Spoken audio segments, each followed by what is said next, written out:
Setiap langkahmu penuh inspirasi, mengubah dunia dengan edukasi. Tanganmu lahir pemimpin sejati. Assalamualaikum warahmatullahi wabarakatuh. Kami CKB Angkatan 10 dari Kabupaten Blora akan melaksanakan demonstrasi kontekstual modul 2.3. Perkenalkan, saya Ani Inti Wayusdaningrum sebagai observer. Yang kedua, Bu Siti Asmaunisa sebagai coach dan Pak Syafi'i sebagai coachee. Setiap langkah mewujudkan mimpi hingga merdeka. Assalamualaikum warahmatullahi wabarakatuh. Selamat siang, salam sehat sejahtera bagi teman-temanku semua, Bu Nisa dan Pak Syafi'i. Pada hari ini kita akan mengadakan coaching. Sebelum mengadakan coaching, ada beberapa hal yang perlu saya sampaikan. Oh iya, sebelumnya saya perkenalkan dulu nggih. Pada sesi hari ini, saya Ani berperan sebagai supervisor atau pengamat, sedangkan Bu Nisa berperan sebagai coach dan Pak Syafi'i berperan sebagai coachee. Nah, sebelum acara kegiatan coaching kita mulai, ada beberapa pertanyaan yang ingin saya sampaikan kepada Bu Nisa berkenaan tentang kompetensi seorang coach. Pada pertemuan kali ini nanti ada beberapa rubrik yang ingin saya kembangkan, Bu. Yang pertama yang akan saya amati adalah alur tirta pada kegiatan coaching hari ini, yaitu tujuan, identifikasi, rencana aksi, dan tanggung jawab. Nah, semoga nanti akan tampak pada kegiatan yang dilakukan. Kemudian yang kedua adalah kompetensi yang dimiliki oleh Bu Nisa. Nah, itu rubrik yang akan saya gunakan dalam pengamatan pada sesi kali ini. Kalau boleh tahu, Bu Nisa, pada kali ini kompetensi coaching apa yang ingin dikembangkan oleh Bu Nisa? Baik Bu, kompetensi yang ingin saya kembangkan, pertama kehadiran penuh Bu, kedua sebagai pendengar aktif, dan yang ketiga mengajukan pertanyaan yang berbobot. Oh, berarti ada 3 kompetensi coaching yang akan dikembangkan oleh Bu Nisa ya. Nah, dari ketiga kompetensi itu mana yang secara spesifik ingin diobservasi? Dari ketiga kompetensi tadi Bu, yang saya ambil satu yang saya inginkan adalah observasi secara spesifik, yaitu mengajukan pertanyaan berbobot Bu. Apa indikator dari pengajuan pertanyaan berbobot? Indikator ketercapaian tujuannya itu nanti seperti apa yang Ibu Nisa inginkan? Harapan saya melalui pertanyaan yang berbobot, saya sebagai coach dapat mengarahkan coachee untuk mendapatkan solusi dari permasalahan Bu yang dihadapi. Kemudian bisa memunculkan ide-ide yang baru. Baik, ini sudah saya catat. Nanti Pak Syafi'i sebagai coachee mendapatkan solusi dari permasalahan serta memunculkan ide-ide baru seperti itu nggih Bu? Iya Bu Ani. Baik, waktu selanjutnya saya persilakan kepada Bu Nisa dan Pak Syafi'i, monggo. Iya Bu, terima kasih Bu Ani.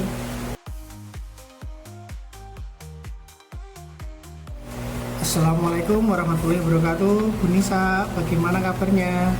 Waalaikumsalam warahmatullahi wabarakatuh. Alhamdulillah Pak, sehat Pak Syafi'i. Alhamdulillah baik juga ya Bu. Ya. Ada apa Pak Syafi'i? Sepertinya ada hal yang penting untuk mau diobrolkan. Ya maaf Bu Nisa, hari ini sedang sibuk mboten? Mudah-mudahan sedang tidak sibuk ya. Oh enggak Pak, hari ini saya udah santai. Memang ada apa ya Pak? Iya maaf Bu Nisa, saya mau ngobrol sebentar, mungkin sekitar 10-15 menitan lah. Saya sedang bingung ini Bu. Mungkin dengan mengobrol dengan Bu Nisa ada sesuatu yang saya dapatkan. Oh iya, apa tujuan dari obrolan kita ini Pak? Dari obrolan ini saya ingin mendapat ide atau solusi, saran dan masukan mengenai permasalahan di kelas 10 saya Bu. Oh, Pak Syafi'i ingin mendapatkan solusi ya dari permasalahannya. Masalah apa ya Pak? Iya Bu, betul. saya mau cerita untuk kelas 10 tahun ini berbeda dari tahun sebelumnya. Entah mengapa mereka seolah-olah tidak ada rasa kebersamaan. Jangankan antara laki-laki dan perempuan, antar anak perempuan masih terlihat ada pemisah. Saat pembelajaran, metode diskusi atau kegiatan di luar terkesan nggak mau bareng, nggak mau kerjasama. Saya jadi bingung.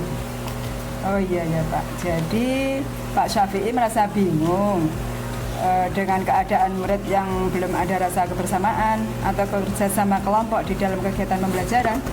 Ya betul.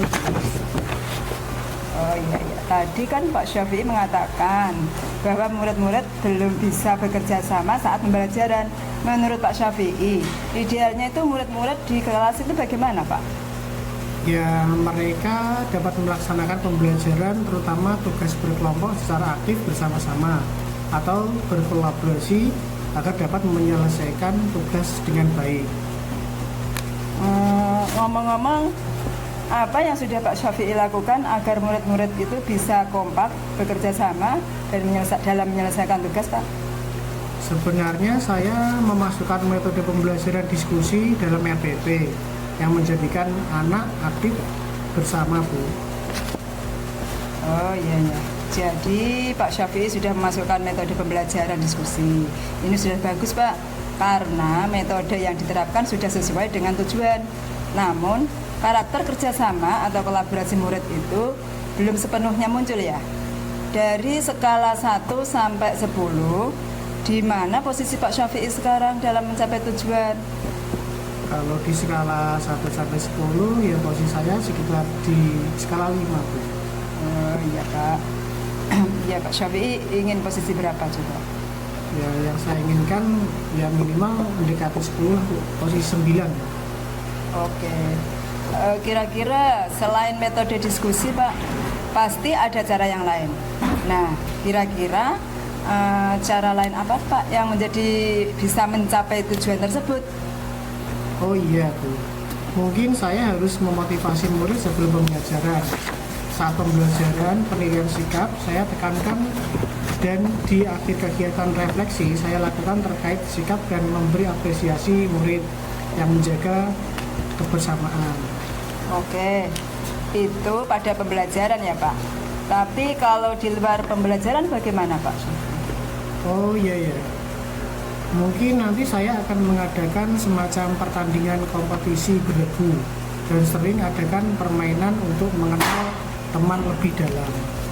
Wah, luar biasa Pak Syafi'i. Kira-kira apa rencana mencapai tujuan tersebut Pak? Saya akan memasukkan motivasi sebelum kegiatan inti pembelajaran. Saya informasikan ke anak bahwa sikap kerjasama yang baik merupakan bagian dari penilaian selain pengetahuan dan keterampilan, serta di akhir ada refleksi. Tidak lupa nanti di luar pembelajaran ada kegiatan permainan bergu untuk melatih kerjasama kelompok, kerjasama kekompakan. Berapa jangka waktu yang dilakukan Pak? Ya kira-kira 1-2 minggu lah, Bu. Oke. Apa komitmen Pak Syafi'i terhadap rencana aksi tersebut? Komitmen saya akan membuat RPP dengan menitikberatkan metode diskusi dengan penilaian diutamakan pada sikap. Berikutnya keterampilan dan pengetahuan diawali dengan memberikan motivasi minimal dalam waktu 1-2 minggu ke depan. Di luar pembelajaran ada permainan untuk melatih kebersamaan bergu. Oke Pak, kira-kira siapa yang akan membantu Pak Syafi'i dalam merencanakan pembuatan RPP?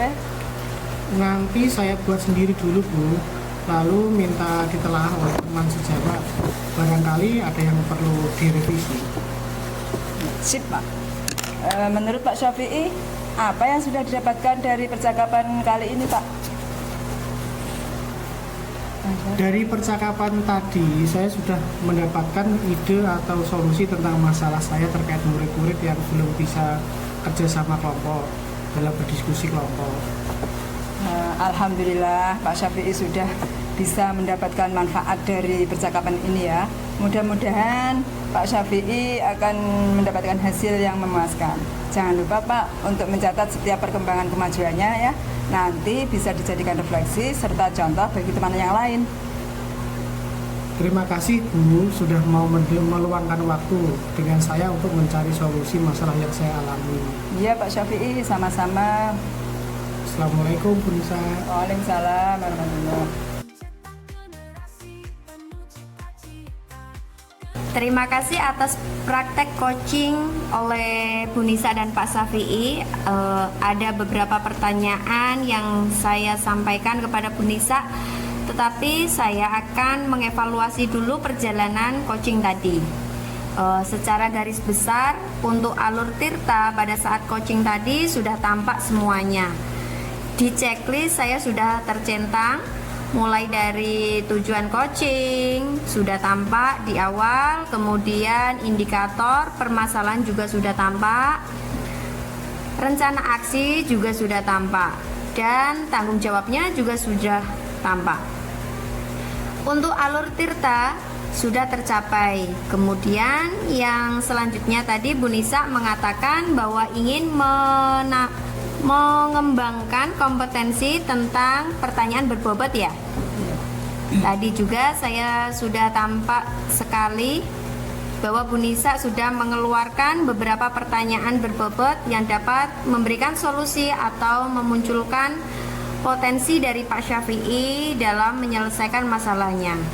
Nah, pertanyaan pertama untuk Bu Nisa, setelah coaching tadi, apa yang menjadi indikator ketercapaian pengembangan? Apa yang sudah tampak? Indikator yang tampak itu ada beberapa pertanyaan yang berbobot, Bu. Harapannya Pak Syafi'i dapat menemukan solusi dari permasalahan. Pak Syafi'i dapat memunculkan ide-ide yang fresh untuk pengembangan kegiatan pembelajaran di sekolah. Tadi ada beberapa ide baru, ada kegiatan permainan beregu untuk melatih kerjasama kekompakan. Nah, Bu Nisa tadi juga sudah melaksanakan coaching, sudah tahu bagaimana perasaan menjadi coach ya. Tadi juga sudah mencoba untuk mengembangkan potensinya sebagai coach dan dalam mengembangkan pertanyaan berbobot. Nah, untuk coaching yang akan datang lagi, misalnya kompetensi apa lagi yang akan dikembangkan berdasarkan pengalaman Bu Nisa pada coaching hari ini, Bu? Kompetensi yang ingin saya kembangkan lagi bisa menjadi pendengar aktif, Bu, kehadiran penuh. Mudah-mudahan bisa lebih baik lagi. Dan yang jelas pertanyaan berbobot ini bisa lebih berkembang lagi. Terima kasih waktunya. Sudah cukup, saya ucapkan selamat kepada Bu Nisa dan Pak Syafi'i. Assalamualaikum warahmatullahi wabarakatuh. Waalaikumsalam warahmatullahi wabarakatuh. Terima kasih Bu Ani. Iya, sama-sama.